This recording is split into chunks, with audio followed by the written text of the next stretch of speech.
പുഴകളും കൈത്തോടുകളും വറ്റിയ കണ്ണൂർ ആറളത്ത് കുടിവെള്ളത്തിനായി നെട്ടോട്ടമോടുകയാണ് ജനങ്ങൾ.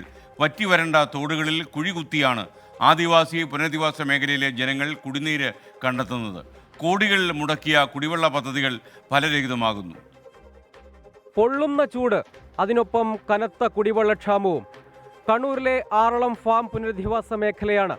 വറ്റിക്കിടക്കുന്ന കൈത്തോടുകളിൽ ഇതുപോലെ ചെറിയ കുഴികളെടുത്ത് അതിൽ നിന്ന് കിനിഞ്ഞിറങ്ങുന്ന വെള്ളം കാത്തിരുന്ന് ശേഖരിച്ചാണ് ആളുകൾ ഉപയോഗിക്കുന്നത്.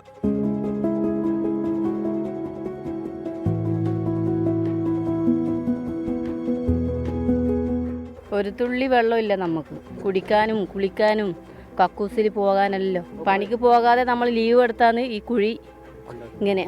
ആറളം ഫാമിലെ ആദിവാസി പുനരധിവാസ മേഖല കുടിവെള്ളം കിട്ടാക്കനി. ഈ കാണുന്നത് കക്കുവ പുഴയുടെ പ്രധാന കൈവഴി വറ്റിവരണ്ടു. കുടിനീരിനായി മേഖലയിലെ ജനങ്ങൾ ചെറുകുഴികൾ എടുത്തിരിക്കുന്നു. ചുട്ടുപൊള്ളുന്ന ചൂടിൽ പതിവിലും നേരത്തെ തോട് വരണ്ടുണങ്ങി. പ്രാഥമിക ആവശ്യങ്ങൾ മുതൽ കുടിനീര് വരെ ആവശ്യമുള്ള വെള്ളം കണ്ടെത്താൻ പെടാപ്പാടുപെടണം.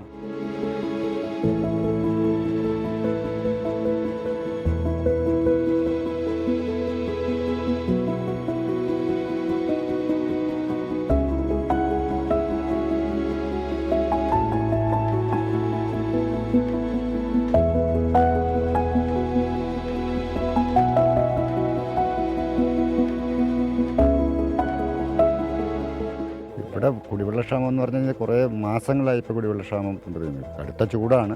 പിന്നെ ഈ കൈത്തോടുകളെല്ലാം പറ്റി വരണ്ട്. ഇപ്പം ആദിവാസി പുനരധിവാസ മേഖലയിലെ ആളുകൾ ഇവിടെ ഈ കൈത്തോടുകളിലെല്ലാം കുഴി കുത്തി വെള്ളം അവിടെ നിന്നാണ് ഇങ്ങനെ ഇറ്റിറ്റ് വീഴുന്ന വെള്ളം എടുത്ത് കൊണ്ടുപോയിട്ടാണ് ഇപ്പോൾ വീടുകളിൽ നിന്ന് ഉപയോഗിക്കുന്നത്. പിന്നെ ഇപ്പോൾ ഒരു 2 ആഴ്ചയായിട്ട് പഞ്ചായത്ത് ചില സമയങ്ങളിൽ പഞ്ചായത്ത് വെള്ളം വീടുകളിൽ ബാരലുകളിൽ എത്തിച്ചു കൊടുക്കുന്നുണ്ട്. പക്ഷെ അതൊക്കെ പര്യാപ്തമല്ല.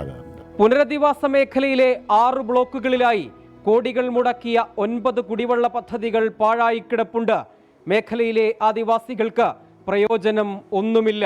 ഇവിടെ കുടിവെള്ള പദ്ധതി ഒരുപാടുണ്ടായിരുന്നു പുനരധിവാസ മേഖലയിൽ. 6 ബ്ലോക്കുകളിലായിട്ട് 8ഓ 9ഓ ജലനിധി പദ്ധതി, അതൊന്നും ഇപ്പോൾ വർക്കിങ്ങില്ല.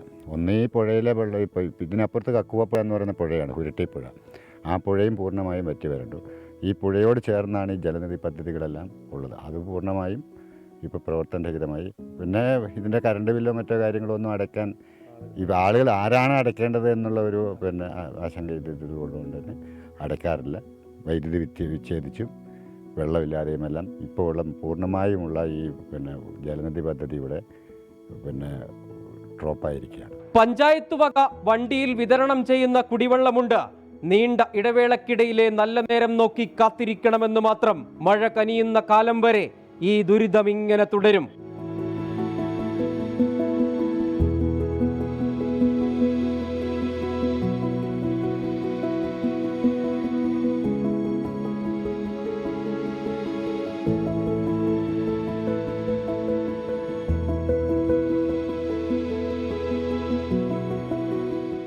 രാജ്യത്തെ ഏറ്റവും വലിയ ആദിവാസി പുനരധിവാസ പദ്ധതികളിൽ ഒന്നാണ് ആറളത്തേത്. എന്നാൽ കുടിനീര് ഉറപ്പാക്കാനായി പൊടിച്ച കോടികൾ തുണയാകുന്നില്ല. മിഥുൻ ചാത്തോത്തിനൊപ്പം സജോ ദേവസ്യാം, 24 കണ്ണൂർ. പൊതുജനം കഴുതയല്ല സാർ.